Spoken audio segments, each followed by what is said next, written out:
Last week, the European Union was reviewed by the UN Committee on the Rights of Persons with Disabilities on its performance in implementing the UN CRPD. I'm Rita Crespo. And I'm Florian Sa.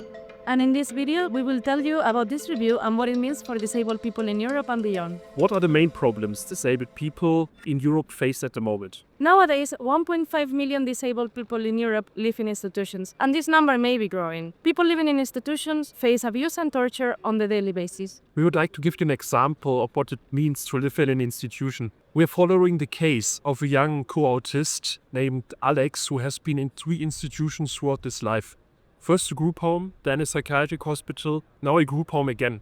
In all 3, he was exposed to forced medication with substances which are not appropriate for his diagnosis and in way too high doses. In the group home where he is living now, his care assistant is threatening to, I quote, punch his kidneys. Such cases are not exceptions, they are typical, they are systematic. The young man, he is on the edge. Access to person-centered services is denied to him. He already had 1 suicide attempt. We fear that he might not survive what the system is doing to him. Despite human rights violations being common in institutions, the European Union still invests money in these places, in institutions, in small group homes, in specialist schools, or shelter workshops. The regulations do not prevent these investments at the moment, and we also see that the EU seems to believe that investing in institutions is okay with the UN Convention on the Rights of Persons with Disabilities. What happened in Geneva? Why was the EU there and why were we there? The EU has ratified the United Nations Convention on the Rights of Persons with Disabilities, and therefore its implementation of the convention is reviewed regularly by the Committee on the Rights of Persons with Disabilities. In its review in Geneva, the committee, the CRPD, uttered several very important statements. First of all, what I would like to highlight here, it stated clearly that the EU has to mainstream the provisions of the UN CRPD across all policy areas. We have evidence that member state authorities are subsidizing places like group homes or sheltered workshops with high amounts of resources every year, hundreds of millions, perhaps even billions. Now, the EU has ample competences in the area of competition law, and it could use these competences to change the way national authorities fund disability services. And now the CRPD stated for the first time that the EU has to make use of these powers. There's just no way around it. Several committee members also raised concerns about the fact that EU funds are being used to invest in institutions, and that the mechanisms to review the implementation of the convention are insufficient. At the moment, it is member states who provide information on the Commission on whether or not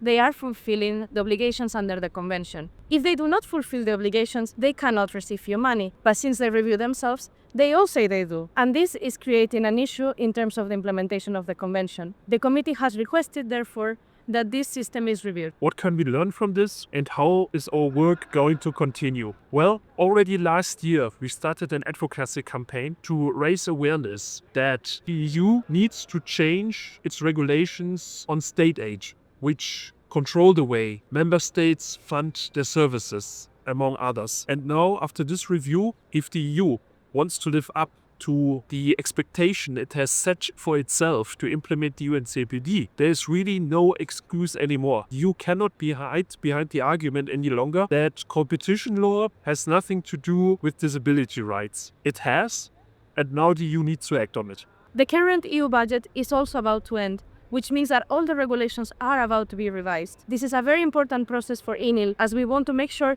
that the next budget has very strong regulations when it comes to human rights obligations and misuse of EU funds. In the review, the Commission affirmed that 1.733 billion euros are currently being spent towards community-based services under EU funds, but ENIL could not find any proof of this number. So therefore, how much is actually being spent on community-based services and how much is being spent on institutions? As we know that in the past, there have been repeated investments into institutions. We want the EU to take the observations from the committee seriously and make sure that in the next regulations, there are very strong mechanisms to prevent this investment. Thank you for listening to this interview. We hope it has been useful for you. Feel free to let us know in the comment section below and leave us your question. Until the next time, please check our social media and our website for more information. Bye. This content was produced by the European Network on Independent Living.